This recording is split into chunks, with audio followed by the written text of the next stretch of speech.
In a world with artificial intelligence, how do we transform education? Thanks for tuning in. I'm Daniel Lopez, and this is the AI Education Conversation, where we explore the opportunities, risks, and impacts of AI across education. If you'd like to join the conversation, check out the AIeducationconversation.com. Let's jump in. That's awesome. Well, hey, thanks for coming back. Really excited to just welcome you back. And I think I have a really specific topic I really want to deep dive with you on today that I think might be of interest to a lot of people. And I know that I've been thinking a lot about this occurrence since it took place over the last couple of weeks. And I know you have too. And specifically, as I know you and I had been talking about a little bit earlier in the week, was just LAUSD, LA Unified School District. And specifically what appears to be like a pretty major flub around their development of their AI chatbot known as Ed. So, given I think our unique perspectives, I'd love to really just explore this from a lot of different vantage points and see how you're understanding and processing it, share a little Mhm. bit of like where my thinking is at. Because from my perspective, this appears to be one of the first major setbacks I think AI and education has had in the context there. I think there have obviously been some hiccups and or some setbacks on the tech side with some of the big Mhm. companies, but this has, I think, been really one of the first big stories related to AI and education. Yeah, absolutely. And thank you so much for having me back. And it's interesting because in our last episode, or when I got to be a guest here, well, I think it was back in March, and all of this was starting to come to light. And as a matter of fact, I think a couple of days after we recorded our episode, I had another guest and we talked specifically about this. And then that quote that I got that I posted recently from the episode that I did with you that I said, I hope this doesn't age well. And I become that meme that says, it doesn't age well, that what I said as far as AI and some of the things that we might be seeing. And like you said, unfortunately, this event has happened now. One of the first major ones that you see that has gotten a lot of news and notoriety just across even our space, our bubble of educators. And there may still be some educators that still may not be familiar or know exactly with what is happening, but it's just very interesting to see this out. And I think what I'm seeing too is also even a shift where there are some people now that were very excited about promoting a lot of the use are now slowly saying, whoa, let's maybe slow down just a little bit because of the things that may be occurring and happening. So, as with this happening at LAUSD, a lot of the things happening with this chatbot and obviously the data side of it too as well, and just so much information of one all particular students in there, and the dangers that that also brings into question. And so it's very interesting in what we're seeing right now, and I'm very excited to talk to you about it because it really is something to just, like I said, I'm cautious. I love what the technology can do, especially myself as a user for some of the things that I do, not only for podcasting, but just simple work related things that can help. But at the same time, on the teacher side and the student side of it, that's where we need to make sure that we address those concerns and just ask for transparency from a lot of the applications as far as what is being done with the data, how it's being used, and just be transparent as how you actually put guardrails on a lot of the platforms that they own and they have to avoid these situations. Well, yeah, I think with that in mind, let's maybe start off first, just so that everybody engaging in Mhm. our conversation today can start off on the same page with just a little bit of background setting with what actually took place. So first and foremost, I know that you and I both have pretty large audiences outside the United States. So a little bit of context on LAUSC. It's the second largest school district in the country in the United States, over 600,000 students. When I last checked, they appear to have over 1,000 schools in their districts. That's massive. I can't even comprehend that. And I've worked in some pretty large districts before. I know when I had the opportunity to work in Houston ISC, I was in and out of the 45 plus high schools we had, and that already felt like an ocean in of itself. So really, even wrapping my head around a district that is that large, serving that many students. I mean, that's larger than many of the municipalities across the United States, let alone that being just children being served in a school ecosystem there. So LAUSD, I believe it was at the start of this school year, might have been earlier. but they came out and really made some big waves in the AI education space, and really early on kind of positioned themselves as one of the big stories to watch alongside some of these other stories we've heard of around really significant large education entities trying to adopt AI aspirationally in a really large way, right? In big scale right away. And the headline that they made is that they announced that they were partnering with a tech firm called Allhere to develop an AI chatbot known as Ed. My understanding about what Ed, now I've never had the opportunity to play around with it or been a part of some of the presentations that I know they were doing across the ASU GSV and some of these other spaces, but my understanding and just what I've been able to learn about it is that Ed was really supposed to be this AI personal assistant to help really reduce and break down some of the silos between parents, different departments across such a vast ecosystem of a district where you might have your special ed services here, you might have your guidance and school counseling services here, and all of these things, or and then your school specific deadlines and reports. And the goal was to make information more accessible where a parent or a child could very quickly engage with this AI chatbot, ask questions in a very informal way in the language that was accessible to them. And then they would be able to receive the information they needed, such as information on a policy for a school, information on their child's IEP plan, their or something else, or their grades or their attendance records very quickly and seamlessly. And the goal there, and I think is very great goal, and I do think something kind of from a conceptual standpoint is something I do think of a district of that magnitude would be great for kids to be able to like have something that like that is worked out really well. But and so as a part of this development, I mean, it my perspective as well has really been that LAUSC has been on this learning tour and this inaugural tour, if you will, to a Uh-huh. certain extent. I know that they've been showing up, they've been the keynotes in a lot of these big conferences. It's really been a praise and a celebration, and I think a lot of positive feedback around the fact that they were going in this direction. But I think what has surfaced in the last couple of weeks here, really this like last 3 week timeline, is that there was just a lot more underneath the hood of this experience that wasn't being expressed, which were actually pretty significant, could bring up very significant concerns about the execution and the development of ed. Yeah, absolutely. Now, yeah, would you add anything at this point, Fonz, before we get into some of the stories there? No, no, no. Actually, I just wanted to just say the concept in itself, the way you described it and everything is great and wonderful. And I know that in time we will get something that can really help out because as Daniel, you working in school districts, I'm working in school districts, the mass amount of information and data that is acquired for from all our students all the way from kinder all the way to 12th grade, and you're working with higher ed too as well, and things of that sort that just follow the student from year to year. I mean, there are times where I've been able to sit down with our chief database analyst and trying to figure ways out of how to make sure that we reconcile all data in an easy way, because as in school districts, multiple departments need multiple pieces of data. And then, of course, we've got our regular student information system. And then they're like, well, I need to get this pulled. I need this report and I need this report. And sometimes the capabilities of those systems aren't there.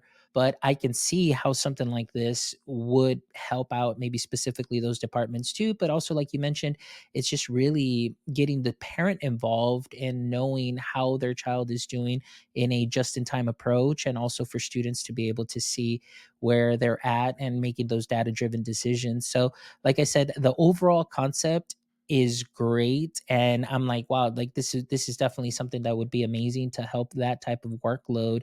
But like you said, as we saw, there were just a couple of hiccups there that they didn't expect, because as you mentioned, they were recently at the air show. The Tom, is it Tom Carvalho, gave a keynote there when talking about how great this is going to be and how they're going to be implementing. And like I said, it's we're going in this with all the right ideas and trying to solve those problems, but we just haven't quite seen it through. And now with this, we saw a little bit of that side of oof, like we need to very look at this very intently and intensely to make sure that this does not repeat itself. So unfortunately, as this occurred, at least for a lot of other applications that may be coming through with or coming up with a concept or something similar, can see and say, okay, what is it that we can do or that we need to do to make sure that this doesn't happen? So, like Yeah. I said, I just wanted to add that. Yeah, that resonates so much, and I feel like I have so much to react to there. But before we get too far there, I Mhm, want to just fill in the timeline here, and then I think we can mhm, really start to dig in. But my understanding, and I'd love to invite you, like any stories that you might have heard or any different pieces mhm, to plug those in as well. But just based on my own research of what has taken place, so on June 26th, the 74 large education facing media outlet reported an article. And this article, specifically, the headline here was that turmoil is surrounding LAUSC's new student chatbot, specifically because of issues on the Allhere side. And Allhere, the tech mhm, firm who was tasked with partnering with LAUSC, was basically in starting to furlough staff just 3 months after the launch of Ed. And I think the concern there for some folks is, I mean, they're furloughing staff. How are they going to build this really large project real quickly? And reading that article and in engaging with some deeper research, you can see that Allhire is a pretty small tech firm. This LAUSC contract, $6 million contract, was the largest they've ever had in terms of like publicly available records of some of the recent contracts they'd had with school districts. So they are undergoing right now the largest partnership product, collaboration that they're having at a moment where they were furloughing a lot of staff. They had apparently expressed, the company executive had apparently expressed in this article that they were having trouble even before this furlough in creating the proper product in mhm, Ed and in meeting the timeline that they had aligned with the district. So that had happened on June 22nd. And real quickly, though, as they say, where there's smoke, there's fire, because then a few days later, the 74 comes out with another piece. And this piece actually was, I think, a little bit more incendiary in terms of what was being said. Now, instead of just having some financial concerns, really significantly reducing their staff, the 74 shares more breaking news, including details around misuse of student data by a mhm, company whistleblower, former senior director Chris Whitley, who describes in the article how Allhire, when they partnered with LAUSD, a lot of data privacy issues started to pop up. And he had expressed how, as even in his personal experience, it felt like the company was almost always on fire around operations and management. And then specifically, like when we talk about what type of breaches around student data are the allegations around, or do they have evidence confirming that they were engaged in? It was around the fact that in the data agreement that they had signed with LAUSD, there was specific language in there to essentially say that no data was going to be housed or exchanged with offshore servers outside of the United States, right? Data was going to live and be held here in the United States. And in instances where that needed to be considered, the district needed to provide district written consent to do that.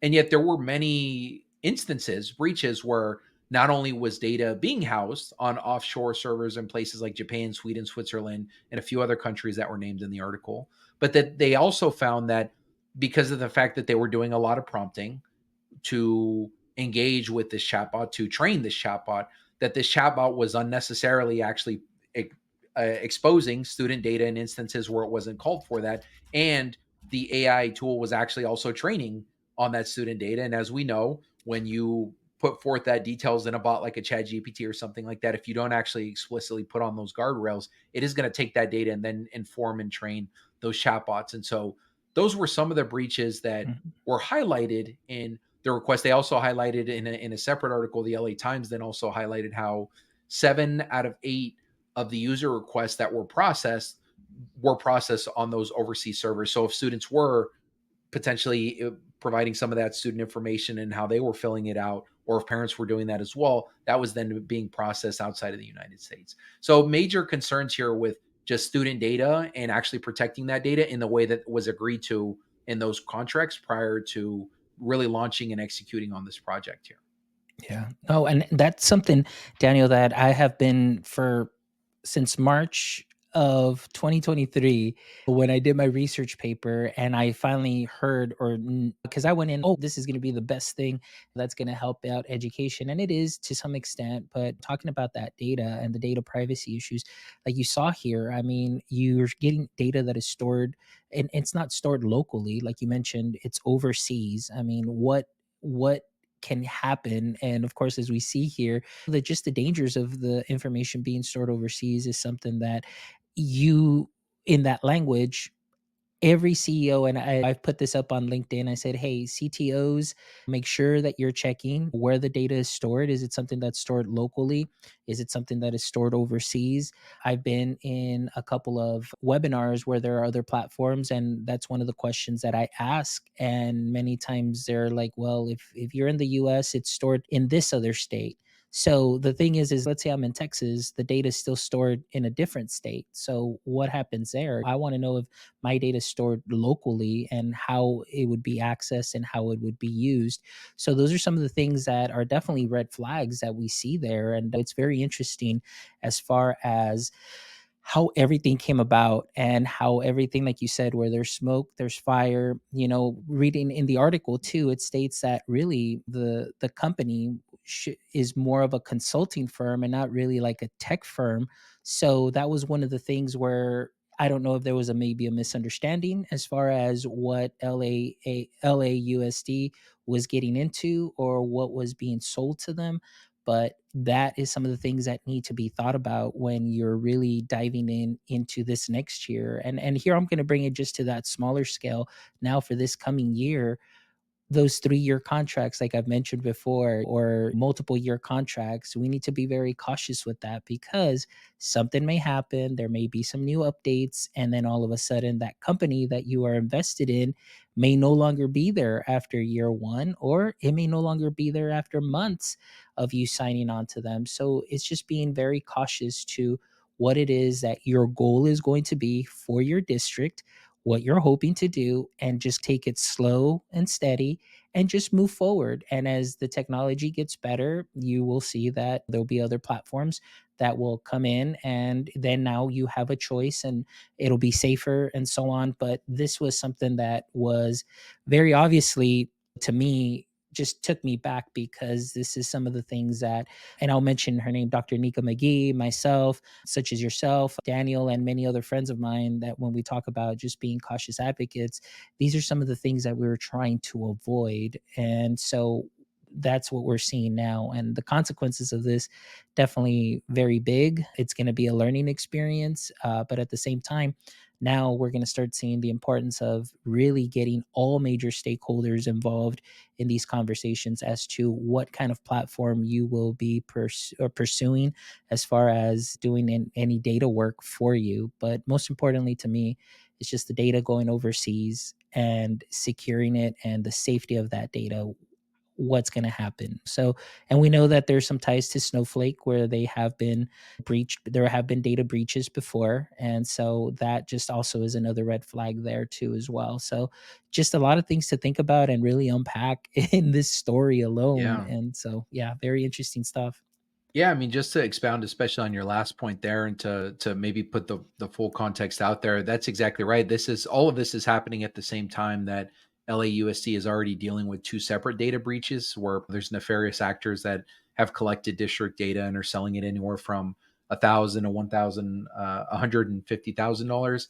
And I think though some folks are concerned about the fact that some of the data that was access with some of the specific places that they had within the district. Specifically, my understanding around like the IEP and special ed student Mhm. specific data houses that they had, which were some of the ones that were available as a part of ed. So there could have been some breaches there, though that data could have been shared.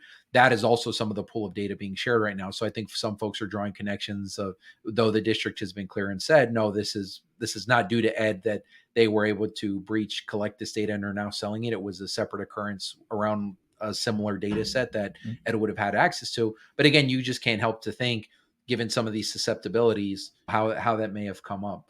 And I think to bring up some of your other points, I think I'm approaching it to a little bit of a different perspective here. Well, rather, let me also say, just to close this out here, that as of 2 days ago, actually, so this just dropped in the LA Times. LAUSD has actually dropped its dealings with Mhm. Allhere, so it's no longer working with Allhere to engage with Ed. They claim apparent in their official statement that was due to the financial collapse, and that all on the Allhere side, they've continued to be non-responsive for comments. The Yeah. LA Times also did a report that Allhire had already been paid $3 million for the development of Ed thus far, that $6 million contract. As of June 14th, the district unplugged the chatbot. District officials reiterated that users can still access the information sources from the chatbot, but it essentially is serving now as a landing page. You're going to the page, and then I click another link to go to the grades, or I click another link to Mhm. go to the attendance records, or to go to some of these other resources that may be available. It's not what it was supposed to be any Right. longer based on that. So It that's, I mean, that's what's happened. Yeah. I was gonna say it went back to maybe the way it used to be, you Yeah, know? just So, probably $3 million earlier. yeah, and sometimes, Daniel, it's like some of those things, it's if it isn't broke, don't fix it. And I understand, like, we definitely wanna move forward, and like I said, with as many students as they have, I think it's what, 540,000 students altogether in the school district. That is a lot of data that Yeah. needs to be Wow. processed. But at the same time, just being able to just have your own login and password just to go see your own grades and not have to rely on a chatbot, although it may be a little bit easier. Obviously, we're talking about accessibility as far as language is concerned and things of that sort. It definitely does make it a lot easier. But at this time, like I said, $3 million in, and then this happens to go back to where things used to be. And again, it's just simply about going in and asking the right questions. And I think it's just a little bit of looking past beyond the glitter and the hype and really looking just a little bit forward, and obviously terms of service and privacy, looking at those very, very carefully with a tooth comb, because some of that language there can get a little confusing. And that's something that I know I've talked about a lot. As far as a lot of the platforms terms of service, it'll say, hey, we don't store your data. But then if you keep going down, and the further down you go, it says your data may be used for our third parties, which are OpenAI, AWS, and all of these other platforms. And you're like, well, wait a minute. Didn't you just tell me that you weren't using or storing my data, but now you're telling me that it is being used? I also wanted to unpack something else that you had mentioned as far as guardrails are concerned. There needs to be some transparency also as far as how a lot of applications do put guardrails on their platforms, because at least the way that I understand it is, if I am a platform and I'm tethered to, let's say, OpenAI or any other service, large language model, I am using their service. But sometimes I'm like, how can I put guardrails on something that I don't own? I know that there is some programming that you can do to say, hey, if this, if then that, and so on, or if this is asked, and so on. You can put some of that little bit of safety there as well. But what happens when that doesn't work too either? And then you start getting some really interesting answers or replies or just creations as far as maybe some of the art is concerned.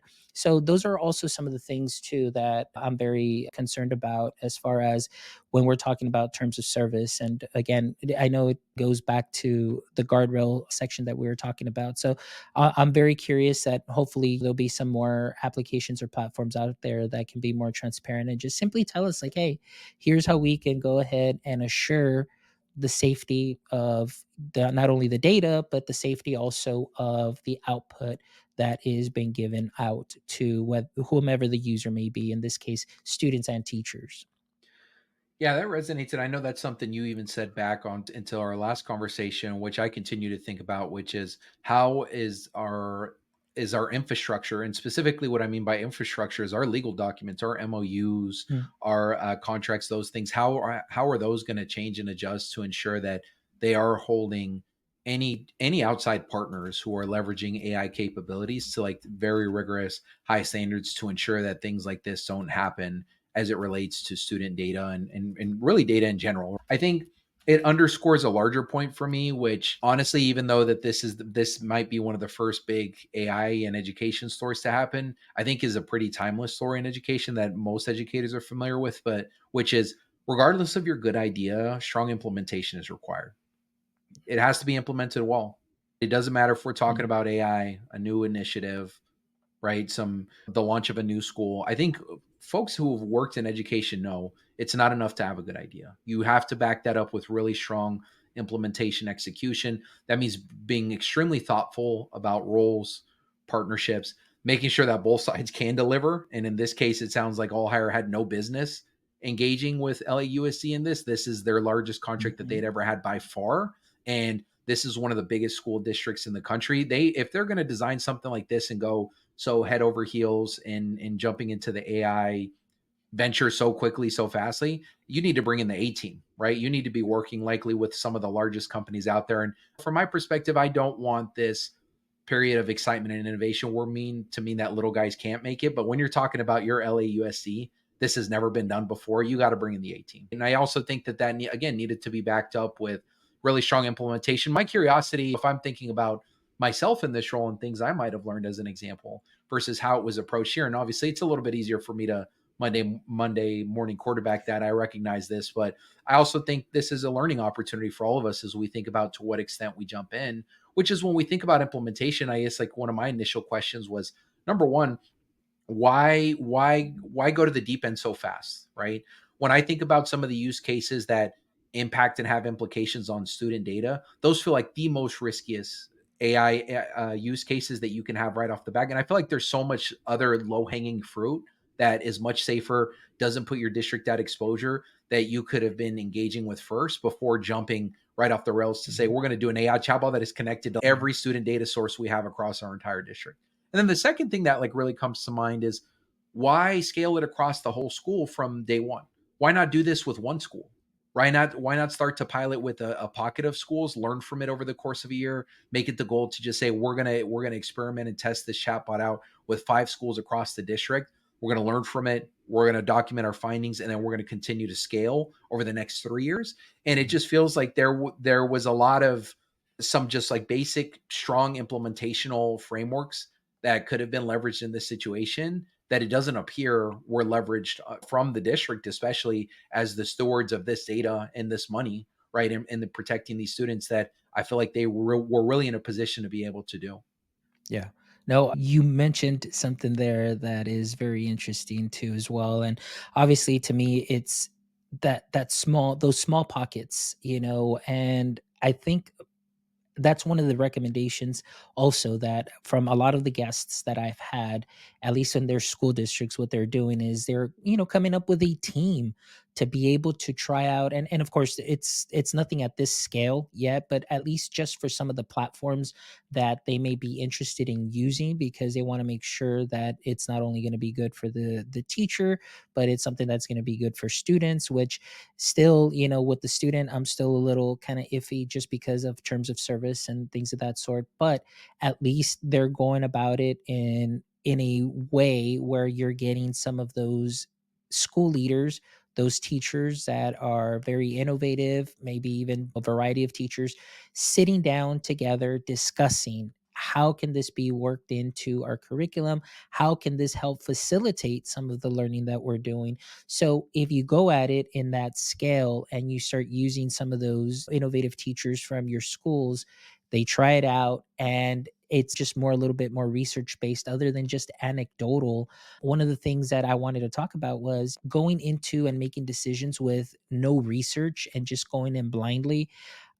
It's very interesting. Right now, I don't see any research being done, or actually, this is the first year that we're probably going to see some of that research from many of these applications. I know I've had EduAid on my show, and this year they're working with universities and partnering up, and they're actually researching the efficiency and efficacy of their platform. So they're actually getting people to research, not just anecdotal, hey, this worked great, this is awesome, this is the best, but they really want to find out how it is that they're doing, what it is that they're offering. And so I think that this is the year where we're barely going to start seeing more of that being implemented, because this first year was like, hey, AI is here, let's just go with it, roll with it, and it's the new shiny thing.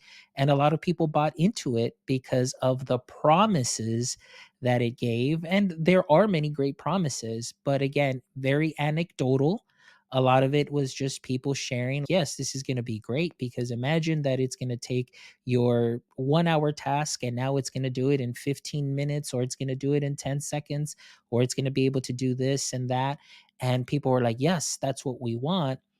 And so they bought into that hype with no research, really. There wasn't anything at all like stating, yes, the efficiency and efficacy of this. But I think that at that point, when they're giving this away for free, we do become that research. And like I'm saying, there's going to be now a turn where there's going to be a lot of platforms and now a lot of schools based on what we see here.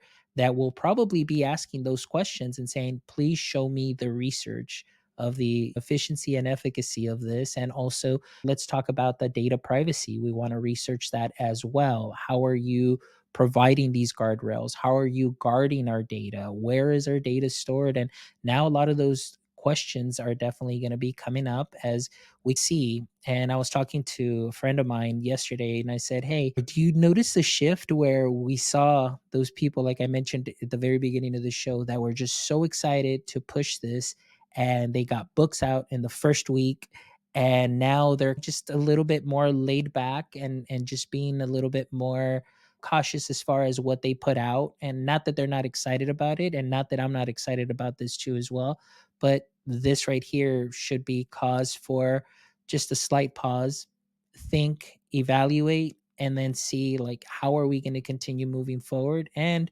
now start putting these platforms in, not in check, but just talking to them and saying, hey, like, show us the proof, show us the transparency, be transparent, show us the safety, show us your terms of service, show us how you put guardrails.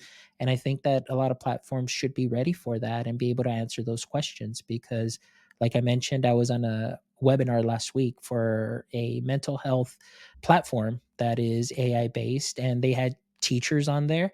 And I was asking some of the critical questions, and a lot of them did not know those answers. It was just really they were answering based on what the platform can do, which is great. But I was asking some of those more difficult questions, and they were kind of like taken back a little bit as far as is wow, I didn't think about those things. And again, it's not to put the platforms in an uncomfortable position, but it's just questions that we need to ask and be aware of because of this just having occurred at that time. So it's just very interesting, and I think that we're going to see that little shift now. And I know that there's going to be plenty of platforms that are out there that are doing some great stuff, Daniel. Those that are very consistent, that are methodical, that are really just going at it slowly and are just plugging along. I think they're going to be out there doing some great things and putting out some great products because they're learning from this rather than being that, hey, I want to be the first person to do this and not really think about all that other stuff on the back end that can cause these types of issues. So, yeah, very interesting stuff right now. Yeah, to your point, I can't help but think that this is going to be a pretty significant setback for AI in education, especially for on the K to 12 side. I definitely imagine that there's going to be quite a few schools that use this as a data point alongside Mhm, some of the other data points that they may be holding right now, such as the fact that ESSER funding is mhm. now like phasing out. There's still some districts I know who have some funds, and I know that the federal government provided an extension where you're able to use it. I think a little bit past this year, but no more ESSER money is coming, so it's leaving real fast. And being able to use some of this as a data point to say, well, see, this is exactly why we shouldn't actually be doing some of this AI stuff in our schools. And what I'm hoping though is that schools can hold the complexity of we can talk about AI without having to adopt something for our students, right? And both Mhm. of those things can be separate because what I think schools should be doing right now, the majority of schools who aren't don't have the foundation to be in a position to adopt AI tools right off the bat, which I don't think they need to, right? I think especially given the landscape right now where some of the largest players, the real operators who are going to be ethical and effective are still, I think, being developed, and there's still time to determine that. But I think what a lot of schools can do right now is just focus on the literacy, focus on conversations, focus on examples. Let's get into presentations because I think there's so much we can do as a society in schools to talk about AI, really understand what it looks like, especially as these elections are now going to come up, right? And there's Yes. going to be implications there around AI deepfakes that I think there's tremendous value across our teachers, our school communities, our students to be able to have conversations even just around deepfakes. If we're spending a full year doing that, that feels like such a productive year from my Mhm. perspective in terms of starting to create a more fertile soil around how to make AI your environment more conducive to see systematic AI adoption. And then I Yeah. think from my perspective, what I always talk about when I'm engaging in consultative calls with folks is after doing a lot of AI literacy and policy development, which I really think are the foundation.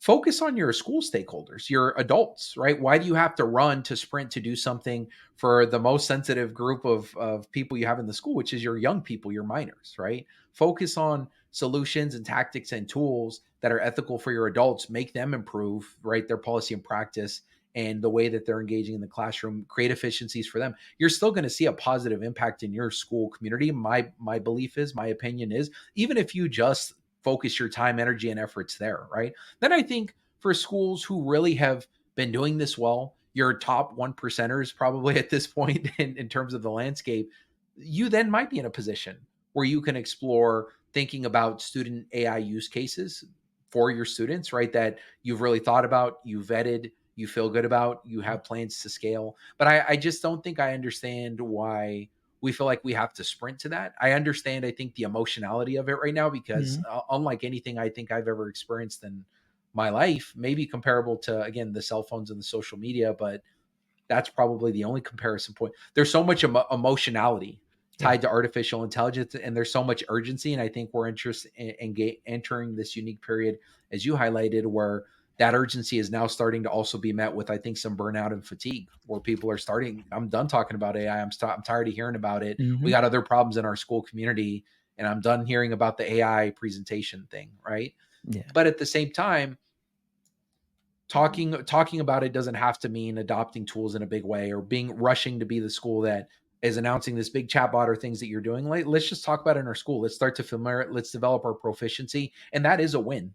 That is Yeah. a win. That is laying a brick towards building a cathedral, not slapping up a bunch of drywall and plywood to build a house that's going to last 15 years. And I think that's the difference in terms of where I've seen the most thoughtful school districts be really intentional about how they're engaging this. They're thinking about this as a marathon and not a sprint.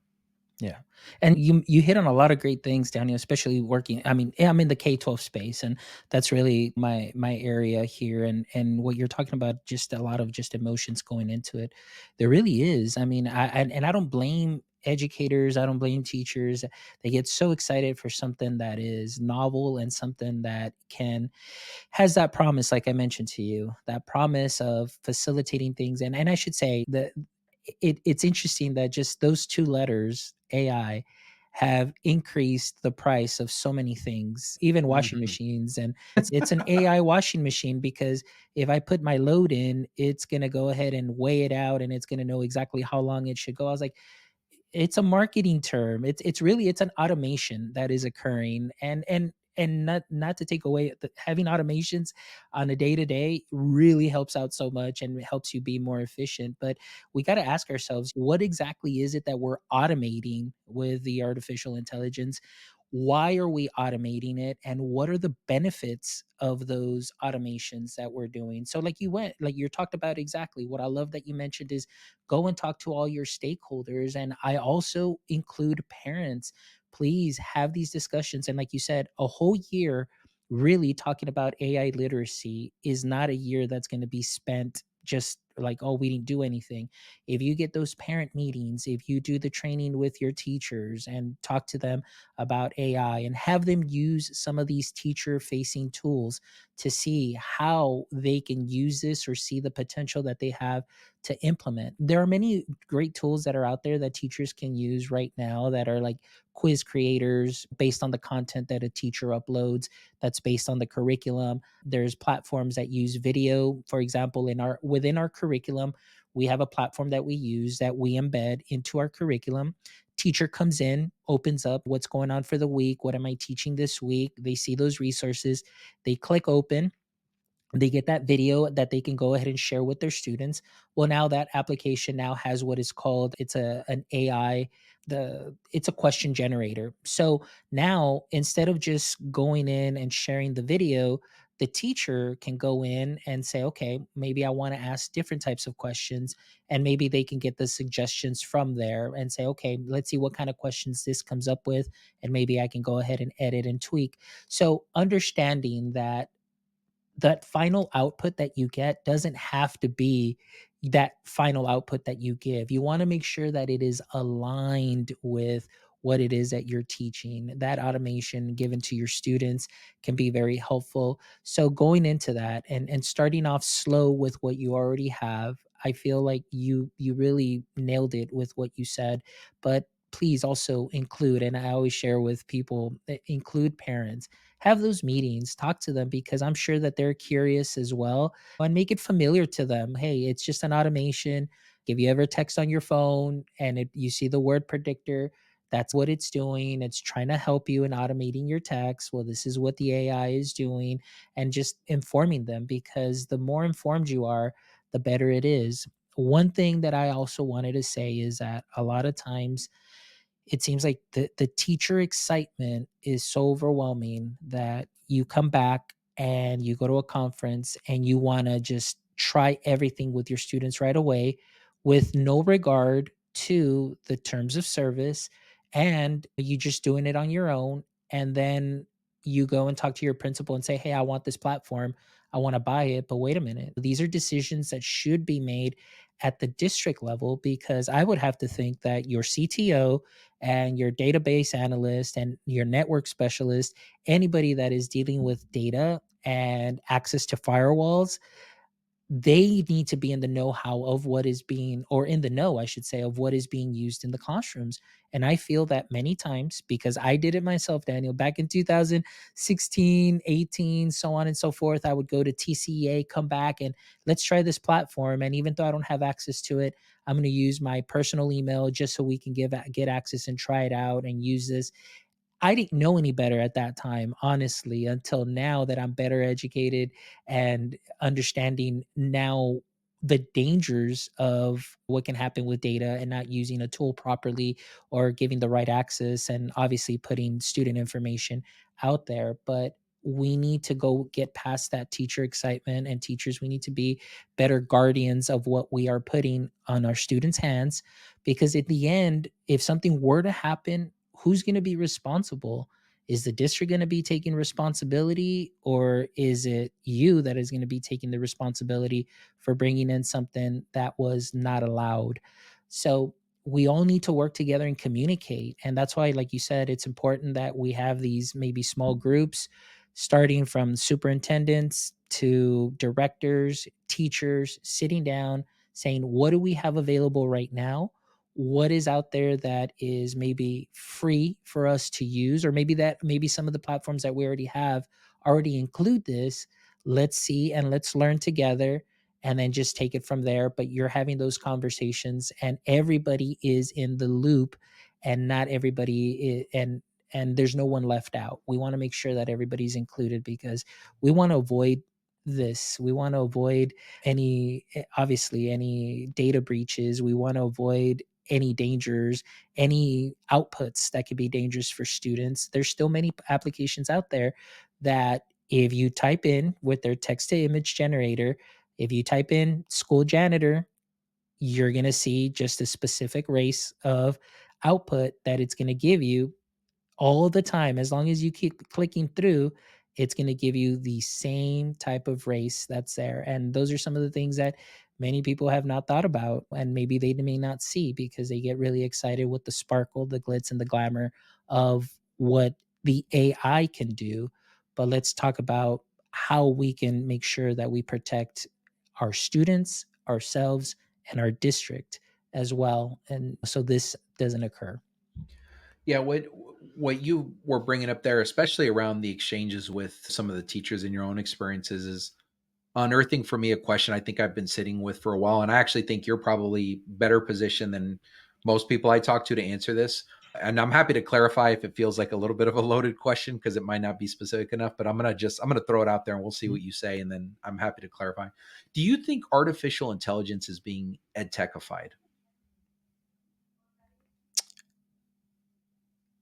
Can you, let me see, clarify Yeah. that as far as edtechified? So what I think I mean to say by that is my experiences, I think a lot of time around like artificial intelligence is that it is currently in the process of being packaged by a lot of Mm, companies and being yeah. presented to schools in a very specific way. And I think what the impact of that might be is that schools are going to then assign judgments on artificial intelligence based on a successful or non-successful experience they had with one company who may have been leveraging artificial intelligence in a very specific way to fuel or to engage their product, Whereas, as we both know, artificial intelligence just is not just a chatbot. It is not just an image Mhm. generator. It's not just a text output.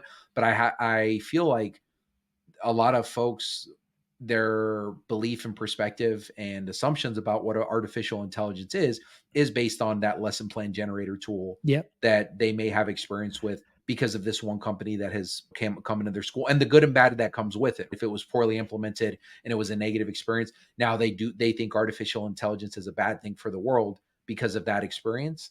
And if it was a great thing, then they can see value of it. But then also it limits their thinking. They now think artificial intelligence is a less it's an efficiency tool, whereas it Mhm. potentially could be much more than that. And I guess that's what I'm trying Yes. to explore with No, you here. no, but thank you. Yes, for clarifying. Yes, I want to say yes because Daniel, everything that I've seen with the conferences, and I know I haven't been to many conferences. Just, I mean, man, it's expensive. But what I have seen, at least through socials, what I have seen, at least through a conference that I did go to in February, it is packaged in that way. It's more of, hey, here's your solution, here's your lesson plan generator, here is your quiz generator, here is this quiz, and so on. So really what I'm seeing is it's just being sold as that. And what's going to happen, like you mentioned, there's going to be a platform that they may say, okay, let's go ahead and try this out, and we pay for it for the year.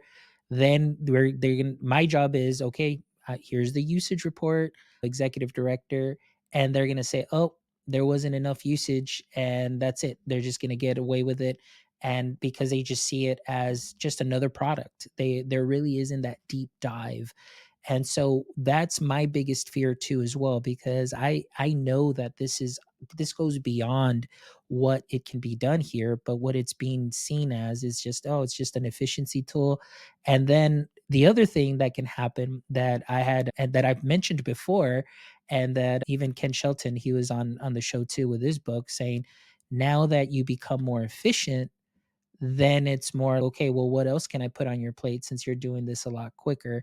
So then we see some of those consequences too, as well, that now you're too efficient. So now I'm going to add more to what you can do because now you can do it a lot faster. But going back to what you said, I think it's being seen that way. It just seems like another ed tech tool that is supposed to solve one particular problem, and then after that is once it doesn't solve it anymore or not many people use it, because then there's the next platform that'll come out a couple months later that adds just an additional sparkle. Show me the sparkle. It's okay. I want that. And we're going to just dump this. And it's something that's been happening, I think, for at least that I can remember since 2018. It's just people hopping, like app hopping from platform to platform. So then there really isn't ever any true data to say, hey, our scores have gone up. Hey, the teacher efficiency has gone up. Teacher lessons and learning experiences have gone up. We're seeing that the students are performing a lot better. And so it just seems for me from year to year, we're always changing something. But for the last 3 years, we haven't changed any apps at all. And we're finally seeing that those results that we never saw before are there with the usage. And we actually have data points to say, wow, there's student growth here because we've maintained with one platform.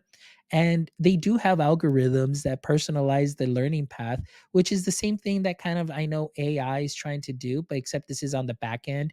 They don't sell themselves as an AI company. But again, like I mentioned, that marketing aspect of, oh, well, this is AI and it's going to do this for me.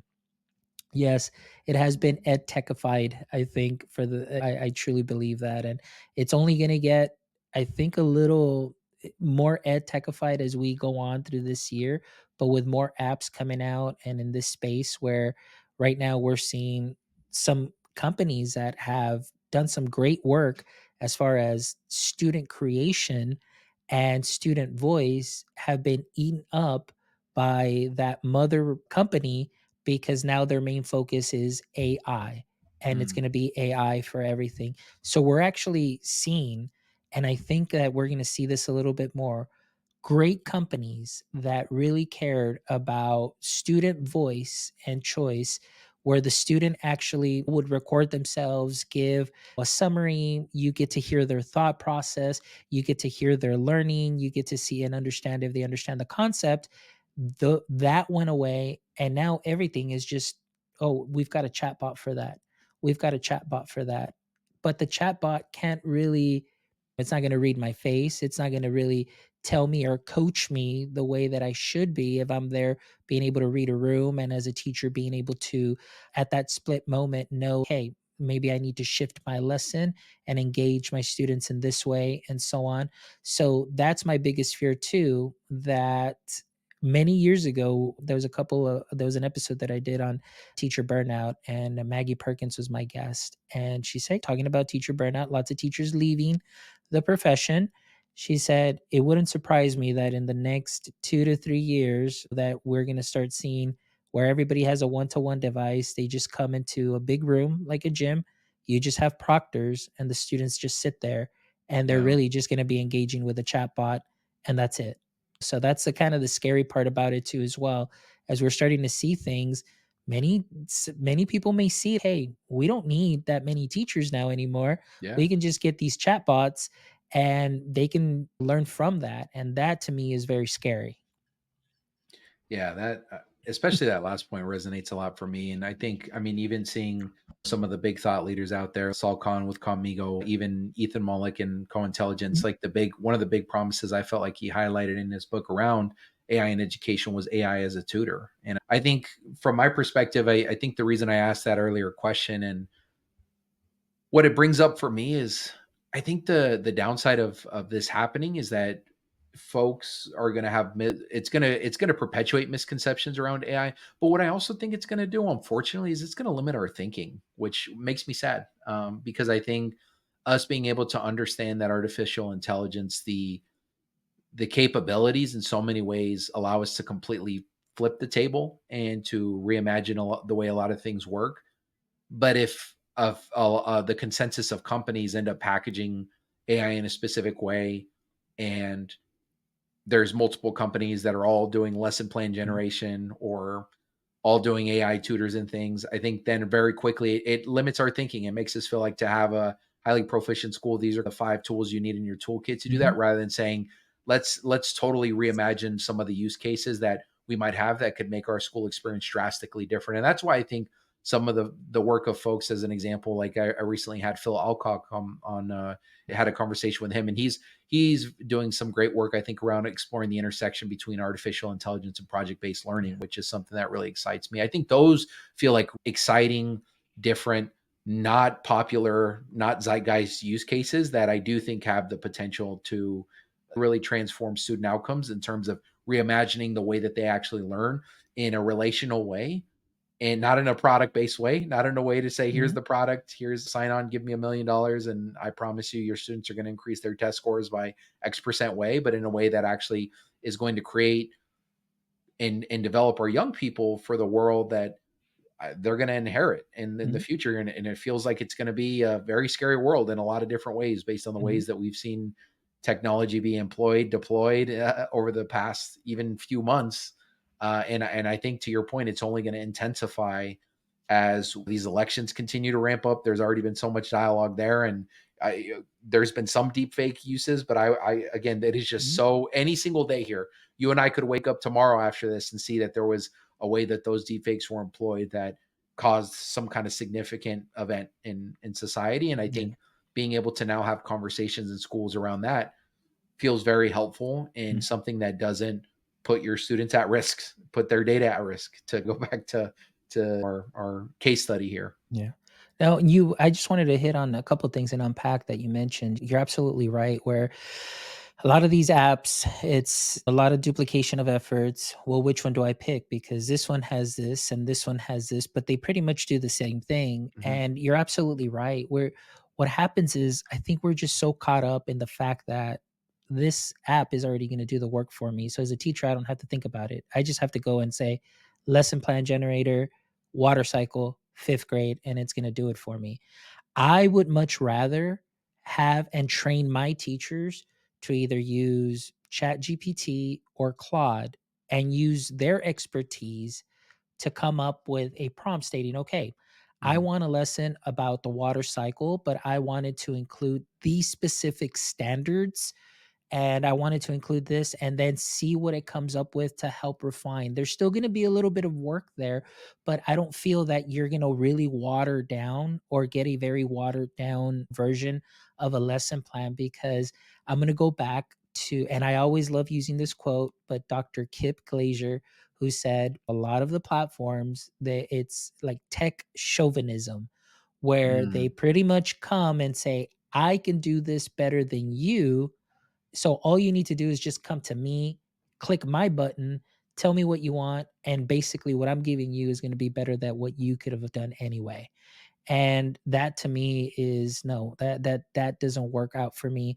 And unfortunately, because sometimes the workload that teachers do have, maybe that is their resort and they have to go and use something like that. But for myself, and nothing against them, I'm not going to vilify anybody if they do that, but I would much rather myself go train my teachers and say, okay, let's talk about Claude, let's talk about Chat GPT, let's take what you have already created and let's see how we can amplify that or make it better, rather than just go and without any clue just show up Monday morning and say, okay, here's what I've got doing today, create my worksheet and give it out. And that's what scares me too, because i don't I don't want teachers to get into a bad habit of just over relying on the tech and not relying on their expertise, that art of teaching, the content and creating that and understanding what it is that you're giving, and also to make sure that it does fall in line with learning standards, which is something that I always tell apps with your limited language with their, it's what is it, the limited learning or wherever it is that they're caught. I forgot the term, Daniel, I'm sorry.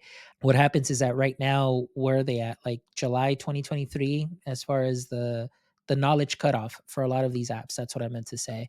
mm, Texas has changed the standards for science, and they're changing the standards for a couple of other subjects too as well. So if your knowledge base is limited, how can you guarantee that what you're giving me is based on 2024 state standards? And that's what a lot of the apps that say, oh, well, we provide state standards, but is it the newest state standards? And then tell me how you're implementing that. So how can you guarantee that your platform that has a knowledge cutoff base of July 2023, let's say, or maybe even it moves out to November 2023, how can you guarantee that you're giving me the correct standards for that state at that given time?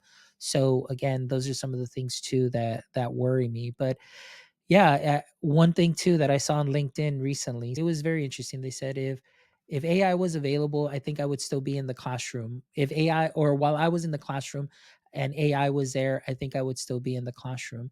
And I was asking, well, why? Can you tell me? And they didn't have an answer. They said, well, let me think about that, because I want to know. mm. And I said, genuinely, I want to know like what, how you would use it. I want to know, thinking outside the box, not just lesson plan generator and going to the same old worksheets. We already do that actually as curriculum writers in our district. Our curriculum writers already create the curriculum, they create the resources, they create the worksheets, they create the lesson plans basically in the calendar.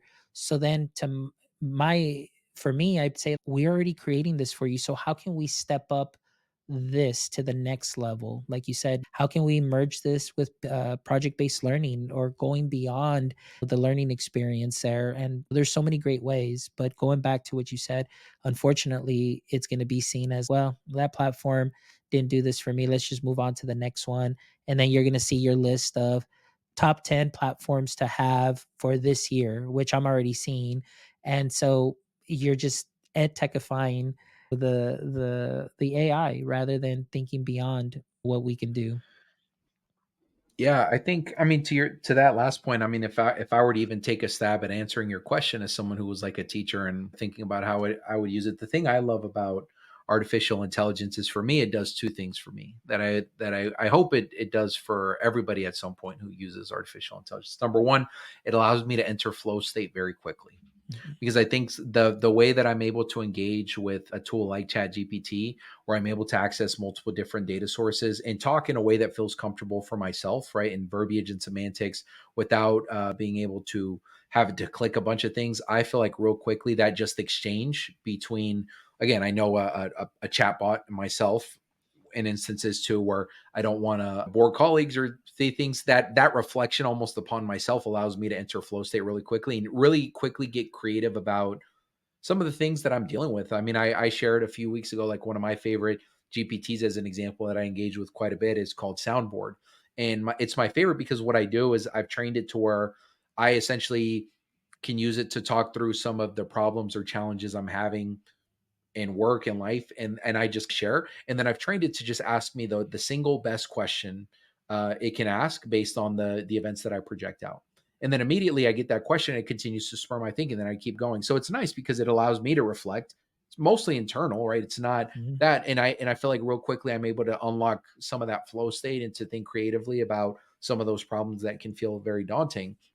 I think the second thing is about the time sucking piece, right? I think to your point, there's so much operational and pieces that can feel like such time suckers, such as develop, maybe you have a great idea for a lesson and it's you already have it planned out in your head, but then you actually have to then spend the time to create those worksheets or create those exit tickets or whatever it is. I do think there's so much value in being able to say, no, I already have the plan figured out, I have the vision for it, and to have tools that allow you to develop the deliverables very quickly. I think that feels very helpful. But for me, that feels very different than what I think you're highlighting, which is I don't want to automate the thinking. I want to automate the operational component of it, right? I think I'm hoping that a lot of teachers are still getting tremendous amount of energy, and a lot of folks are getting Mhm. tremendous energy, like coming up with very innovative solutions or plans to solve problems in their day-to-day work. And they're using it to execute on the delivery of said materials, but not to say, okay, fifth grade lesson, US history, and to outsource the actual idea. Because that then I think there's such a loss there to have been able to come up with a really cool concept for your students to do something in a very unique way, and then to use this tool to help you accelerate the planning of that, but not do it for you, Mhm. which is what I'm hoping that we can come to a consensus on as we all get more comfortable with these tools here. Absolutely. No, and I agree with you on that. It's just that's what I want. I just don't want teachers to fall into that bad habit because, and it could be very done very easily. Like I said, it's just come in, I just plug in what I need for that day, and that's it. The other thing too is just understanding that although these tools, at least the student facing tools, putting them out there, and although you do see students that are engaged, we need to see, okay, understand that engagement doesn't always equal learning. The students can be engaged, but are they really learning and really thinking through their concepts? How are you getting some learning artifacts or some feedback as far as the concepts being learned? So we also need to make sure that we measure that too as well, and that we're using those tools in a way that are benefiting the students. And I know that there are many that are out there, and I know that I hear a lot of anecdotal stories about teachers saying, hey, well, my students understood this, they did very well on the quiz, but in the long run, how is it that it's going to affect the learning, and is it something that's going to be sustainable? What if the next year's teacher doesn't use that? And those are all things to think about too as well, because sometimes there could be that one teacher that uses it one year, they go to the next school year, that teacher is maybe not so tech savvy or maybe just very reluctant and doesn't want to use those. So we also need to make sure that we maintain that consistency, which I want to go back to saying, if a teacher is excited about something, please make sure that you let everybody up all the way at the top know what it is that you're doing and what it is that you're using, because again, we want to make sure too that they're in line with it and that it is offering what the students do need and it does fall in line with curriculum, and obviously the safety side of it too as well, the data, where is this going? Because I know sometimes we can go rogue because we see something and it's exciting, but again, we just got to think about those consequences too as well. But Yeah. yeah. Fonz, this has been such a tremendous conversation, and really excited to have been able to unpack, I think, Yeah. this LAUSD case study with you. Mhm. Just to put a bow on that and circle back there before I think we close out there, I'd love to just close out with this final question. Based on everything that has taken place with this case study here around Ed, what maybe is like one thing you're taking away from that as a lesson learned from just how everything has gone down? And then maybe what's one piece of advice you would offer those who are about to either start or continue their AI journey as we head into next school year here. Yeah, absolutely. I mean, one of the biggest lessons, honestly, and it's something that I've been talking about for the last year, is just really terms of service and privacy, the data aspect of it, understanding and really asking those tough questions. I think maybe if I'm not sure what the level of questioning was when all of this was happening and transpiring, but really that should have been number one as far as data safety and data concerns and really where the data would be stored. So make sure that there's transparency there from anybody that you're working with. And like I said, my advice for CTOs this coming year is terms of service, and also making sure that you are getting from parents that they are agreeing to the use of any AI or AI platforms too as well, that goes beyond that local parentis. Yeah, I mean the language is going to have to change in a lot of those documents, and stating before it was like, hey, you're authorizing your student to use our computer and our, let's say, these so and so programs. Okay, I'll sign off on that. But now if you're including some AI into that, keep in mind the age restrictions. If you're 13 years or older, thirteen to 17, they need parental consent. And I would Mm, just, for their safety, just say, I need to have an information session with parents and really get the parent to sign on that, and not just included within that package. Because if a data breach happens or something like this occurs, who's going to be responsible? And then many times terms of service will say, by signing this, you agree that you will not hold X company mm, responsible for anything that occurs, and that you will have to go up against our third parties, which in this case would be like OpenAI or AWS, Amazon. And does a school district have enough money to go up against them? So that would be my best advice. Also, however, keep in mind, teachers, educators, anybody out there, this is just a caution just to look out for, but please keep doing your own experimentation. If you're 18 years and older, try it out, see, understand Chat GPT, understand Claude, go into various platforms that are out there, see, listen to some podcasts, listen to some great experts like Daniel has some great shows that you can listen to, and just really continue your AI journey there. And it's all about experimenting.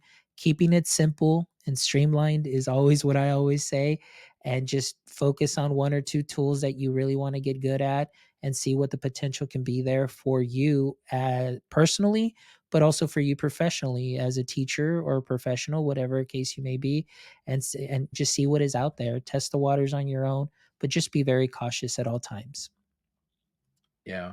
No, that's extremely helpful to hear you talk out. And I think especially your guidance around the data protection piece and the terms of service is so valuable, and appreciate you for voicing those over. I think from my perspective, my lesson learned and takeaway from this is something that feels very affirming in just how I've been having conversations with folks as well. And I know that I alluded to it earlier, which is I really want districts to continue to think big, like I think Mhm, LAUSD did here. They thought big. They thought a moonshot with this, and I appreciate that. I think that the bold ideas and the courage feels extremely valuable in this moment in time where we know education is not where it needs to be, and we need big ideas. That being said, what I would add to that is continue to think big, but start small. Right? You don't have to then go to the moon the next day, right? Start small, lay a brick, and then lay another brick, and then lay another one. And then pretty soon you got a cathedral, right? But you don't have to do that all in one day. And I think that's where, in looking at their case study, where I really see a massive flaw in how they approach it. I think had they started smaller, maybe started with that literacy and awareness and spent a lot of time really doing that, saying, this is our moonshot, this is what we want to do, communicate that vision, mhm. but saying, we're starting here. And then we're going to start here, right? And then this is the next step, and just communicating that plan so that everybody's bought in. I think they could, and they still can hopefully get to a point where Yeah. something like Ed down the line can be effective and can Mhm. work and can be ethical and can be with a partner who actually can commit and can deliver what they're being tasked with here. But I start small, Yeah. one day at a time, 1% at a time. Doesn't have to be going to the moon tomorrow. So that's what I would offer, given everything that we've seen unfold with LAUSC. And Fonz, really just want to thank you for being here today, man. I think it was very helpful to just have somebody to unpack this with, and hopefully others find this conversation valuable. As this will likely not be the last time there's a school district that is in some hot water Yeah. related to AI in education. I hope that, though, based on potentially our conversation here, this case study, that other districts can learn from this and mitigate their usage of AI in education, so that we're not exposing our young people in the process of trying to transform our school environments. Absolutely. Well, thank you, Daniel. I really appreciate it. And again, I really love what you said there at the end. It's a great time, and AI can do so much, and it's going to get better. But like Daniel said, it's all just start off small, keep your vision, and we'll see where we end up. But I'm really excited, and this is great times for to be in an education, and actually really in anything to have such great technology that can help us move forward and think beyond what we normally would, see where we can take things to the next level. And that's exciting too.